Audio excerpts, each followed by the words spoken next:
Bob, If I can, I just want to jump in for a point of clarification. Swimming and diving will be split. Diving on March 13th and swimming on March 19th and 20th. Is correct? Yeah. Yes, that's correct. Okay. And basketball is not yet 100% confirmed at Giant Center?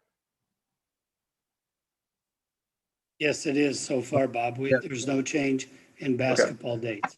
Okay, the dates I know, but the way it was phrased, it almost sounded like you were meeting with the Giant Center, but it wasn't 100% confirmed. There was no intent there to change from the Giant Center. Okay, just want to be sure. Since we have a contractual obligation as well. Okay. We, just so you know, we may adjust times a little bit depending on things going forward, but that won't be any major change. Okay, thank you. You got it. Bob, Hey, Melissa. Hey, Mike. Mike Gross here. Yeah. The lawsuit with Mr. Elliott that was referenced at the beginning of the meeting, is it correct to say that there's a decision is still pending on that? And also, I noticed that James Elliott was elected the officials representative from District 2. Is that the same James Elliott that is his legal, I guess it's his brother and is his legal representation in that lawsuit? No, they're one and the same. The person that was elected as the officials rep is the person that brought suit. He brought suit about the officials election 2 years ago. And he Oh, so that's the same guy who spoke at the beginning of the meeting. correct. He challenged the way that we handle our elections. We ran the election again in the same fashion this year, and he won. So unless our legal counsel, Mr. Boynton, would like to make any comments, that's pretty much, I'd just like to leave it at that. So that's the resolution of the litigation, though? That's the resolution? Excuse me? Is that the resolution of the litigation, or is that still? The litigation at this point has not been closed. And Alan, do you want to give Mike a comment? I think the only thing I would say is that the litigation is still pending. Okay. Even though this new election has been certified and now the board has ratified the results and accepted those people, and the people that have been elected will take office July 1, 2021. Okay. Does that help? It does. Thank you. You got it. Thanks, Mike. Hey, Melissa, Chris Harlan. Swimming championships are moved to Cumberland Valley as expected. Will there be any spectators, or will it just be athletes allowed in? It'll just be athletes. That was one of our big hurdles we have with swimming and diving, unfortunately. It's just, that's one sport in our state that we're so facility limited. So whether we were at Bucknell or Cumberland Valley, we wouldn't have been able to have spectators. Melissa, on that, could you just explain why Cumberland Valley became the option, what they present that was attractive for the swim and dive championships, and why that decision was ultimately made? Just kind of package it all together for me, please. Thank you. Yeah, sure, no problem. Well, they are a host of the District 3 championships. So they're obviously very familiar with running swimming and diving championships. The couple of things that made it very attractive to us was the fact that we have use of so many facilities within their building. The fact that we can use our auxiliary gym, we can use our cafeteria, and we can use their auditorium gives us flexibility on spacing people out. We've talked about doing awards in the auditorium, staging athletes in the auxiliary gym, and then keeping, of course, the competitors during their session in the natatorium. We can put officials separate as well. So that was that was really big for us to be able to space everybody out and, try not to have to impact the athletes any further. So those were, I'd say, some of the big things. They've been very kind in working with us in terms of, expenses and rentals and stuff. So certainly that was appealing as well, since we will not be having spectators. Thank you so much. Yeah, sure. Hey, Bob, Chris Harlan again. On the football committee discussion, what you referred to the strategic planning, talked about trying to keep the football championships in November moving forward. And it mentioned even maybe moving the start earlier. Is that something you would support? I mean, do you hope to see the 2021 football championships stay in November? And what about an early start? What would that include, and what would it take to get there? Well, Chris, giving my personal opinion out there, I don't know if this is a time for that at this juncture. However, I would like to say that we've learned some lessons this past fall that we heard from our schools on some of the things with the change in schedule that assisted them in planning as well as playing. And so there's some of the things we want to look at. I think it was advantageous for everybody that was involved. Some of the scheduling things that came out, especially being able to try to regionalize until the final game itself. I think that was helpful, and possibly washing away some of that east-west, except when we had those type of matchups. So I think there's a number of items we need to take a look at, not only for football, but in strategic planning as a global view of all fall sports to assist them in not only getting their seasons in, but getting them in optimal conditions as well as optimal facilities. So I think it's a little more broad-based. Would you expect those changes maybe to be for 2021? I mean, we're talking next fall in terms of that stuff, or is it? Well, possibly, and I think that was the beauty of trying to get this in front of strategic planning as early as February, because then there's time. If there would be a change for this fall, it could give everybody plenty of time to react and plan for it.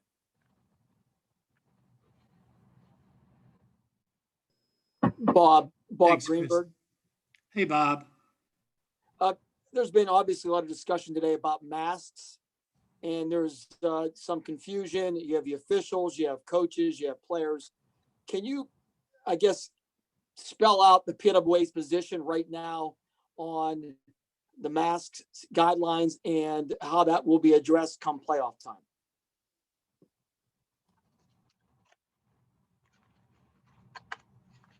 My apologies, Bob.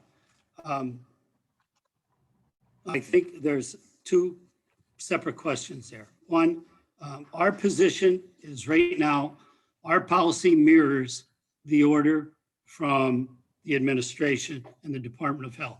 Everybody wears a mask, except those individuals that claim an exception under Section 3 of the order.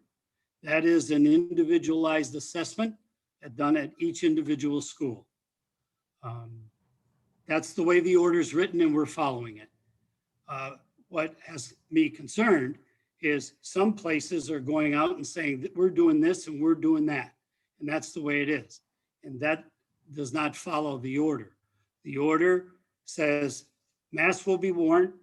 We support that, and we also support the ability of an individual student to have an assessment to claim an exception or waiver under Section 3 of that order.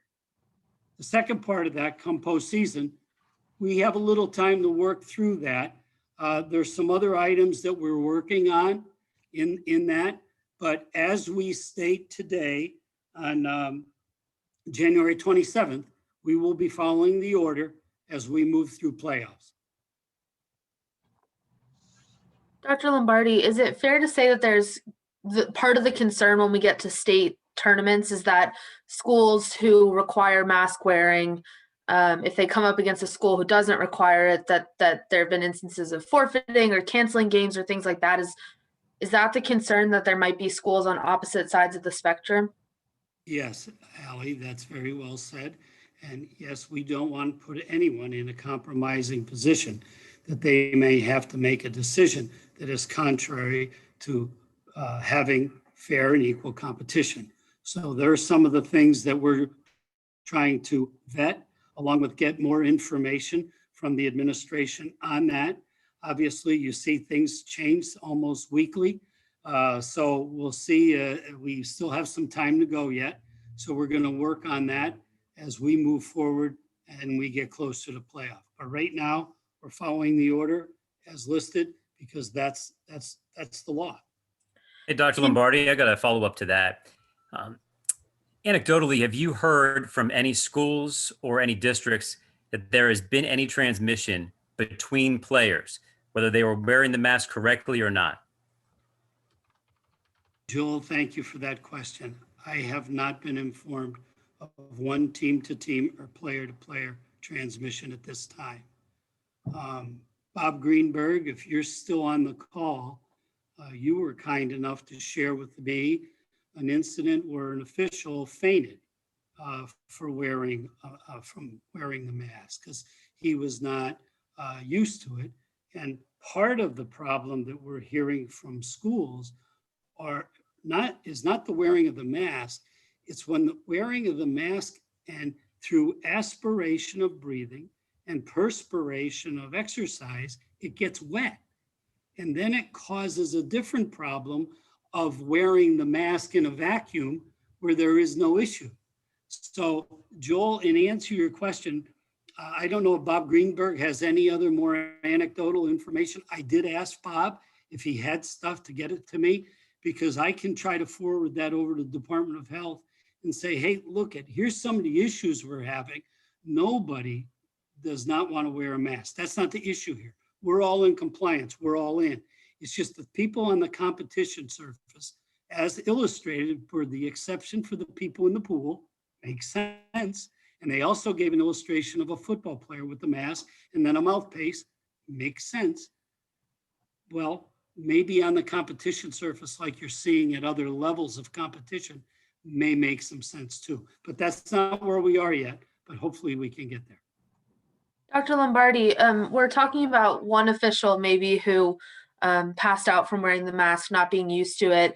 Are you hearing widespread complaints about this, or is this a couple people here they're having issues with it? Are you guys still fielding a lot of complaints and issues with the mask policy? Well, Allie, in answer to that, every time somebody has a problem, they don't pick up the phone and call us. However, we hear and as illustrated by your question and the conversation that we had at the board level, there's a lot of concern about this and a lot of griping.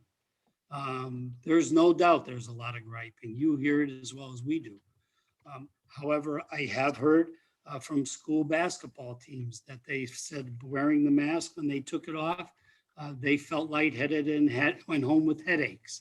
They couldn't adjust. Wrestlers kids are getting their fingers caught at it and cutting the neck of their opponent or their ear or those type of things, or getting a crossface that comes across and the kid now causes another type of injury to the facial area that may cause a wound or bleeding.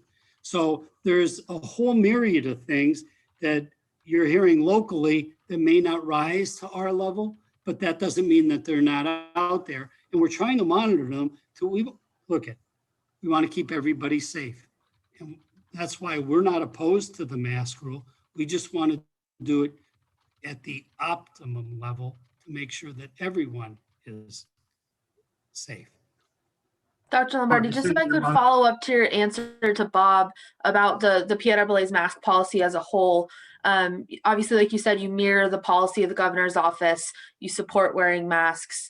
And you mentioned that based on Section 3 and the exemption that people can seek if they follow the rules, follow that exemption, you also support that they can have that exemption. I'm talking in a lot of words and I'm not trying to, but you said on an individual basis, is that it for the PIAA, is that a student by student basis? Is that a school by school basis? Because we are seeing schools decide that this applies totally to them. All their athletes, all their sports applies. So is it the PIAA's position it's a school thing or an individual student, one person thing? Well, the way the order is written, Allie, the way the order is written, is it goes all the way down to an individualized assessment, no different than the individualized assessment we have for every student athlete that plays athletics in their comprehensive initial pre-participation physical exam. Everybody has to have it. So this really, at each individual school, should be filtered down that far. That's an awful lot of work. I understand it, but that's the order that was written. That's not our order. That was written by the Department of Health, and we're trying to follow it. And we're also trying to follow it to keep people safe.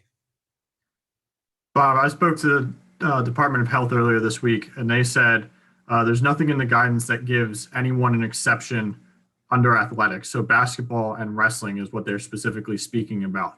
Obviously, a medical written note from a doctor would qualify as an exemption to the mask ordering policy. But where is the PIAA or the individual schools getting this idea that playing sports makes them exempt from having to wear a mask? I don't think it's, I think, Jake, if you read the Q&A under section 3, and it says that if wearing a mask exacerbates an existing condition or another one, the mask does not have to be worn. It's not my language, it's theirs.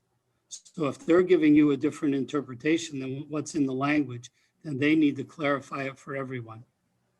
That would be a medical determination. What if you're seeing schools that are just, or individuals that are just not wearing a mask for their own reasons because they don't want to comply? We've seen that happen at some schools. We saw that, for my example, Altoona, they just did not wear a mask.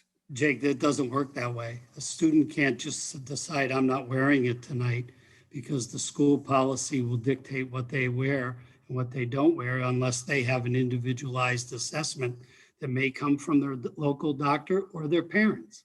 I'm pretty sure it's for you to say that Bob Lombardi is just not going to wear a mask on Tuesday night when we play against Camp Hill. That doesn't happen. We have Carlisle's live stream of the Altoona game from a few weeks ago, as well as pictures that we took from that game, show athletes for long stretches of that game running around the court, not just sitting on the bench with the mask around their neck or their chin. Now, I'm using that as an example because it's the one that I've seen so far. But they were running around the court for more than half the game without a mask on properly. That is a choice at that point, is it not? It is not a choice. The coach of the team should have instructed those young people to put the mask on properly if that's their school policy. That is the responsibility of the school, as certified at the beginning of the game, that they're legally equipped according to all rules, FHS basketball rules, and PIAA adoptions. So they should have put them up unless they had an exception. And if they had an exception, they probably wouldn't have worn the mask at all. So if they have a rule in place, but there are kids that are not complying with it during a game, then what? I think that's one of the things that, we heard earlier today during this meeting, and it's something that I've heard from multiple ADs over the last 2 weeks. That would be game management to go to the coach of the team and say, Coach, your player just ran up and down the court for a minute with the mask down. If they need to pull the mask down to get their breath, that type of thing, that's fine. But the compliance is with the local school and the game manager, game administration. No different. One of the issues that I've heard from equipment. One of the issues I've heard from athletic directors about this is that it's a potential for bias there, that ADs or game managers could potentially use that situation if they are losing to then call a game off because there's improper mask or claiming there's improper mask wearing, or that they don't do that, but they make the decision anyway, and they are accused of making a biased and unfair decision. And that's one of the things that the athletic directors that I've talked to are fearful of, is that either the impression of bias or the outright example of bias shown by game managers, whereas an official theoretically should be more unbiased in that situation because they are a third party unaffiliated with either school. Jake, I'm sorry. I was talking the same time you were, and I missed part of that. But I think you were saying that the official is unbiased. They should enforce that. That's outside of the purview of the official. The official is to enforce the contest rules of the game, not the policies that are adopted by the Department of Health for competition or the eligibility of the student as adopted by the school. That is under the purview of the coach and ultimately if game management. That is not their decision. We also, in our guidelines, tell schools, school A to school B, call up front. What's the policy? What are your feelings of what we have to wear for our competition tonight? And it all should be done up front. If school A shows up and they say, we don't wear masks, and school B says, you come in our campus, you have to wear them, that should be prevented way before showing up at the contest. What I was asking though is athletic directors that I've spoken to have said that they are fearful of the potential for bias or the potential for perceived bias if a game manager calls a game because of improper mask wearing, whether their own team or the opposition. That is one of the reasons why from ADs I've heard from, they don't agree with this rule because it puts a potential for bias in place, whereas an official would be less likely to be biased. Is that not something that's concerning? Boy, that's a stretch. I'm sorry, I ain't buying that one, Jake. And whoever's telling you that is only trying to abdicate their responsibility as an administrator. It's very simple. Someone's trying to push that on someone else to make a decision, and that they're not covered by rule or by policy to follow that. It's up to game management. And if by chance, I don't know of any athletic director that would end a contest because of that. But if they did, what they should do is finish the contest and then report it either to the local school or if they have a league or conference and say, look, here's what happened last night. We had an agreement that this was what we were going to do before the game, and then this is what happened. We need to address this going forward. Well, how is that fair or safe though? If two schools agree pre-game, and especially in the case of the Mid-Penn and some of the other leagues in District 3 where they have league-wide mask policies here, how would it be fair for a team that's going in wearing masks properly to face another team that just decides to ignore the rule that they agreed to before the game, or at least have some individuals do that, and then tell them that they have to complete that game even though they're in violation of the league or school district policy? I mean, that's saying that essentially puts no teeth into allowing athletic directors or officials or whoever to enforce a mask policy there. That seems very curious to me. Well, that's the order that we have. And that's why we've asked schools to call up front to solve this. It shouldn't get to the level that you're but it has. Describing. I have not seen that or heard of it. It has. I'm telling you right now, the Carlisle-Altoona game is one that I know of. If we want to talk anecdotes today, Carlisle-Altoona game, there were multiple Altoona players that were not wearing a mask properly for long stretches of that game. It is on video and on photos that we have. Carlisle had I understand that. I heard you, but my question is, did anybody address that with the coach? They did, and Altoona did not do anything about it from what I have been told. And it's clear because in the fourth quarter, there were still players running around without those masks on. And then they need to address it with their athletic administration as they go home. But the PIAA doesn't want athletic directors to shut down those games mid-game? What? Who has the authority to shut it down? No, I said the PIAA doesn't want athletic directors to shut those down mid-game if one team is clearly violating the policies agreed to beforehand? Not if they follow our policy of solving it up front. But that's what I'm saying. If they're not following it after agreeing to it beforehand, then what recourse does the athletic director have? If you're saying that you don't want them to call the game, Jake, I don't know how to answer your question because you got me the dog chasing his tail. I'm sorry. Okay. Dr. Lombardi, Mike Drago. Hey, Mike. A football question.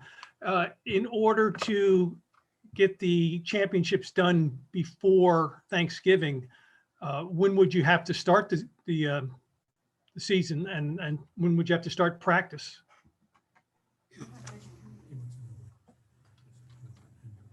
I'm sorry, Mike. I apologize. One more time. The question, in order to get the football championships completed before Thanksgiving, when would practice and the start of the season have to, start? How early are you looking at? Well, we may start where we are right now with heat. We may move a week earlier. We may reduce the number of regular season games. We may look at shortened playoffs. There's a whole lot of things to consider there, Mike. and including the shortening of possibly preseason practice.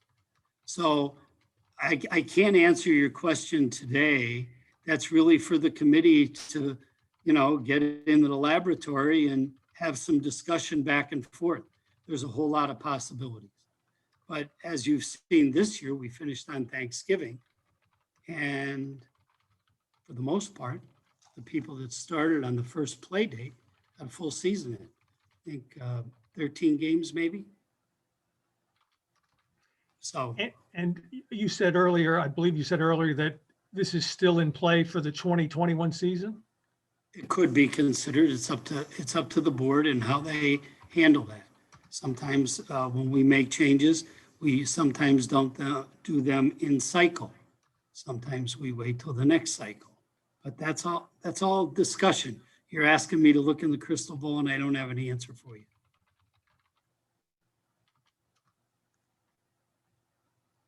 Okay, thank you. Thank you, Mike. Dr. Lombardi, I just wanted to go back to the masks and states policy. What are you hoping to learn over the next maybe month as we approach the state tournament? Are you hoping the Department of Health will change their mind about athletes wearing masks during play? Is it possible the PIAA will just implement every athlete has to wear one unless they can send the PIAA their doctor's note? Like where, I guess, what changes in the next couple months? As I think I said earlier, Allie, we're following the order, and that's where we are today. And if it would change, like we see at other levels where people are not wearing them during competition or on the competition surface, that may be an avenue to pursue if possible, but we will not violate the order, and we're not going to violate the order as we go forward. Is there going to be any PIAA recourse if to Jake's point, like if an athletic director comes to you and says, hey, look, we're dealing with a school who agreed and then isn't wearing masks, has the PIAA explored any options for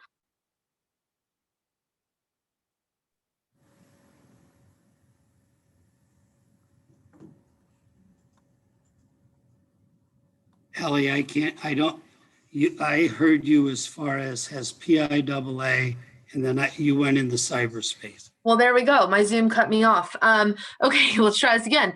Maybe it's the number of questions. I know they're tired. They're sick of me. They're sick of me. Just smile. We're just teasing. Don't get I know. To Jake's point though, like if schools agree to wear masks ahead of the game, it turns into a situation like we did see with Altoona Carlisle, where one school isn't, even though they've been asked to. Is there any PIAA recourse? Like, is there a way for an athletic director to come to you guys and say, we're having issues with this? Well, this is regular season. So regular season is handled by local conferences and leagues that the schools get together, and that would start at that level. And if they didn't get a resolution there, they could go to the district committee. And then after that, if they didn't get resolution there, then they could come to the board. But PIAA is not going to reach down and solve something the two member schools should solve between themselves. That's why we asked for the conversation and the guideline up front to solve it. The problem with the Altoona situation is the order allows a student to remove the face covering to breathe. I think it says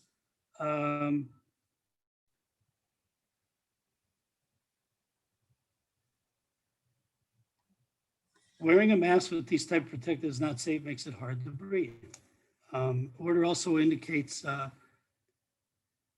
if wearing a face covering would either cause a medical condition or exacerbate an existing one, including respiratory issues that impede breathing, mental health condition, or disability. The order indicates all alternatives to wearing a face covering, including a face shield, should be exhausted before a student is accepted.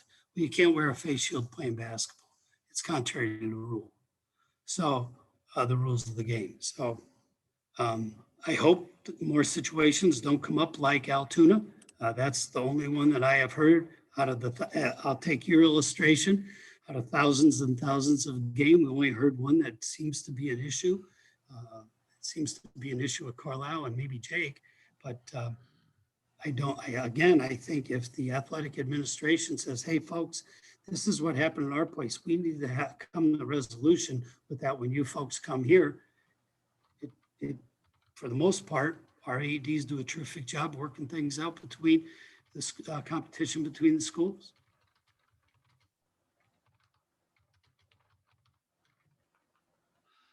Dr. Lombardi, Mike Drago again, just a follow-up on the football question. What would be next now if this were to occur for 2021, if you are going to alter the championship schedule?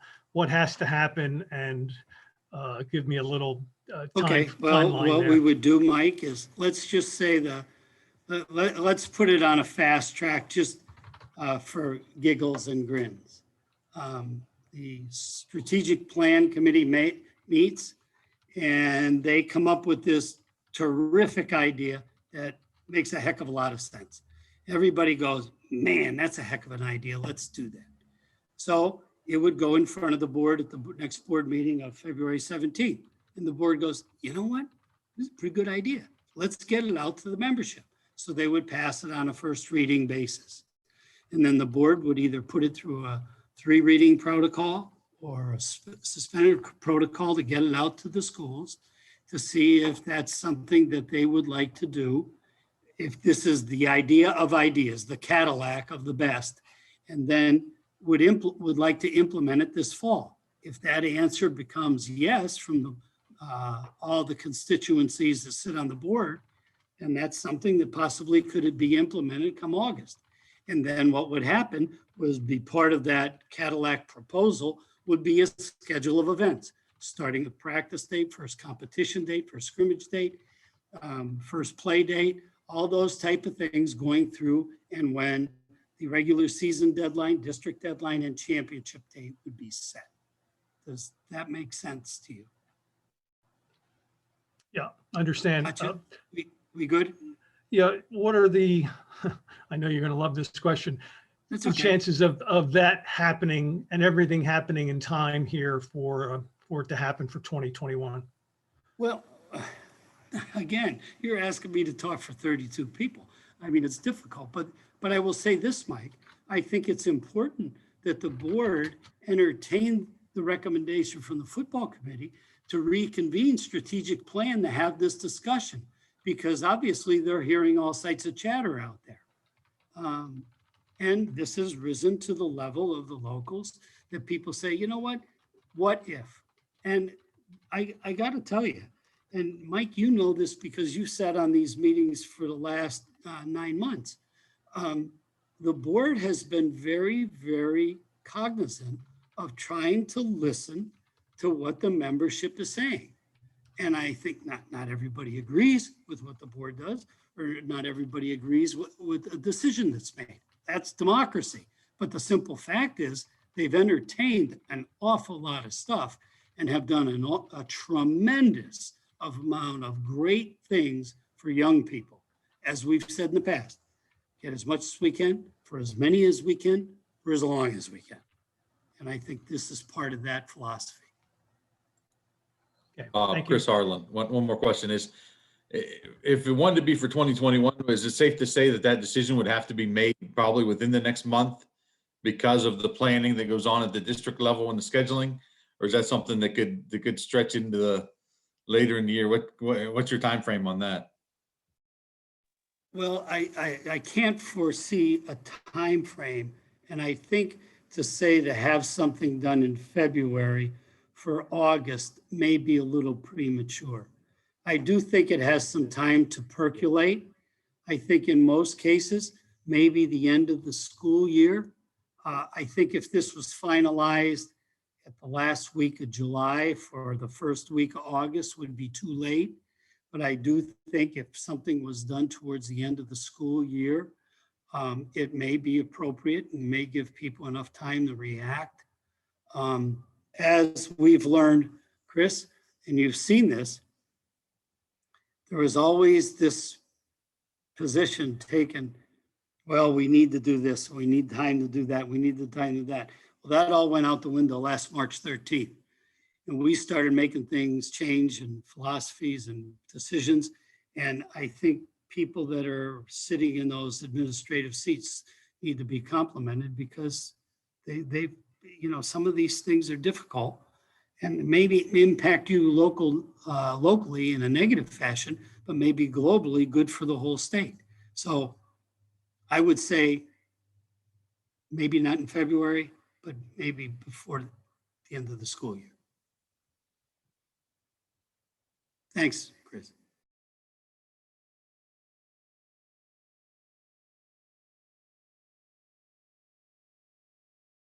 I usually hear from Mike and Keith and sometimes Tom Reisenweber. You guys have anything? Or Pat Principe? Because if you don't, it is getting to be 5:45. I don't want to waste your time, but I don't have anything else for you folks. I appreciate you giving us the time. Thank you very much. The board will meet again February 17th.